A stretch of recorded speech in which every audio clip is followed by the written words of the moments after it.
Welcome back. Now, whether it is scrolling on Instagram or flicking through news feeds, we are constantly being fed messages online about what to eat. But how can we separate the myths from the tips actually worth following?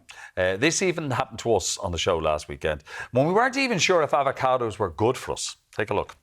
OK, but the thing is, right, if they're going for their smashed avocado on toast, right? Oh, here comes the accent, is it, Martin? But if they are going for that, there's as much fat in the avocado as there would be in the Yes. fry. Good fat, isn't it? Well, But is it? and if Because they're- that's been debunked, and avocados have been debunked as a superfood. So I have a question. Is butter good for you this week or not?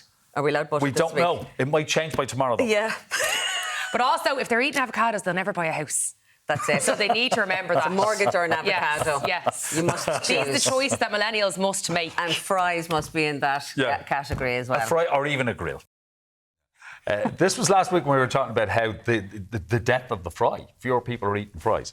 And we wondered about avocados. So are avocados actually good for us? Heather Leeson, nutritionist with Glenville Nutrition, is debunking some common food myths to help us separate the fact from the fiction. So, good morning, Heather. Good How are you? morning. I'm great. All right. Thank you very much. The fries, you'd be delighted to hear, are I am delighted. being consigned. My job is done. Well, your job is done. Your work is finished. But avocados, are they they're- good or are they bad? They are good. So they're a great source of vitamin E, good for our skin, great source of fibre, and a source of monounsaturated fats, which are the heart-healthy fats, cornerstone of the Mediterranean diet, like nuts and seeds. They are good. But of course, there is a caveat, maybe me. Portion size is important. Okay. So if you eat like 10 avocados, probably not ideal. A portion is a half to a third of a normal large avocado, or maybe one of these little baby avocados. So it's small. Okay. Like a palmful of nuts is a portion, not a Yeah. handful. Not this, not a bowl. That is I a struggle with portions, so little this bit. is good. Yeah. Palm. So of they nuts. are good, but So a half to smaller a third. portion.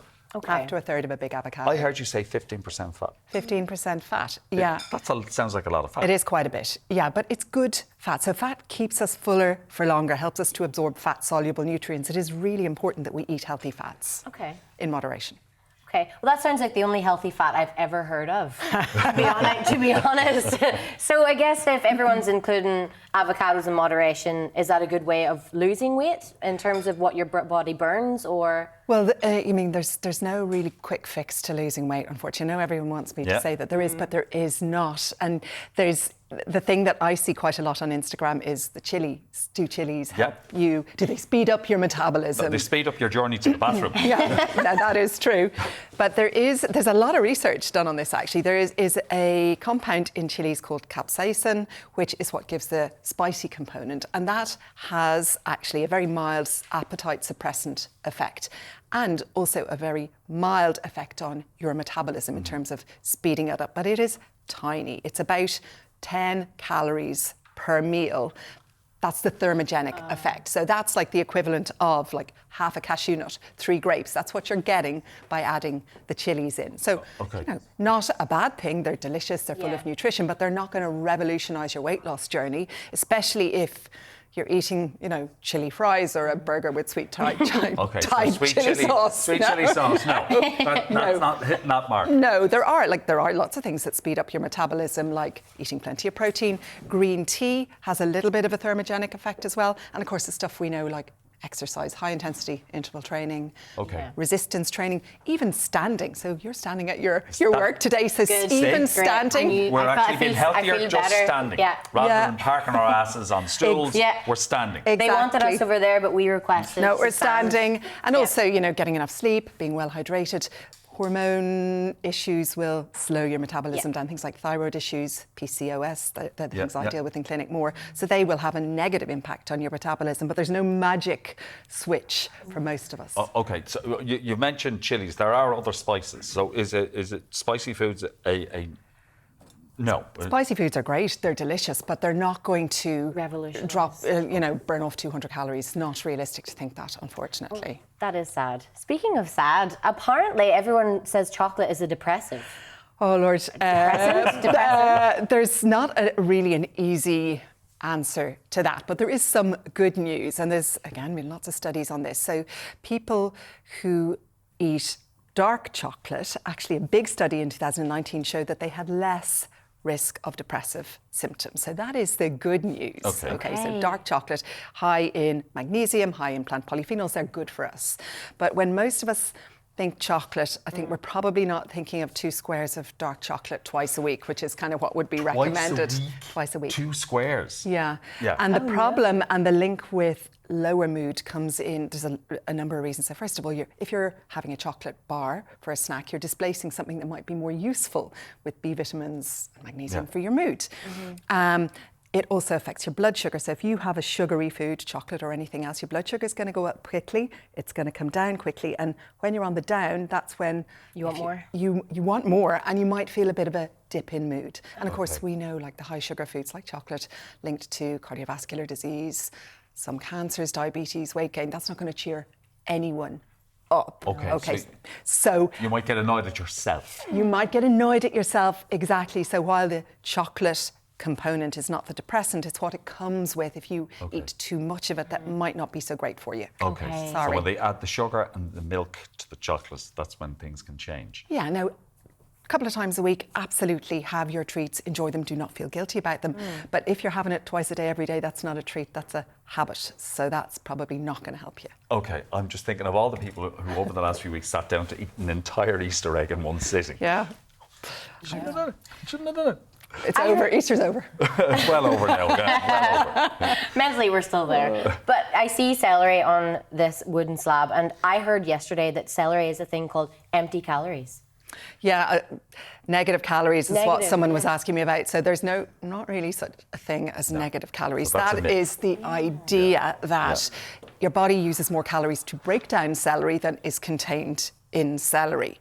Now, like celery is low in calories, like many vegetables. It's low in calories, full of fibre, so it does keep us fuller for longer.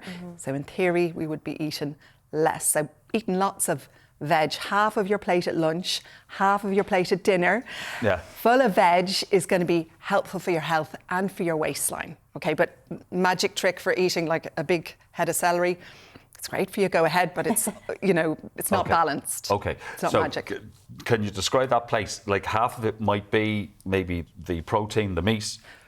Yeah, so The rest of a the quarter other- protein, a quarter complex carbs, so your potato with the skin or your whole grain rice, and then half of your plate at lunch and dinner, veg. Okay. All right. Yeah. So It's potatoes not don't magic. count as the veg. No, potato. No, that's All a right. good point. Potatoes do They not count don't as veg. do No. Calorie counting. Good or bad for us? On paper, it does make sense. If you burn off what you eat, you lose weight. But there's been loads of research now to show that actually all calories are not created equal. Okay, so there's been lots of studies that have calorie matched diets, but they have had different components in the diets. And what comes out is that calories actually don't matter. Diets that are higher in protein, higher in fibre will help you lose weight.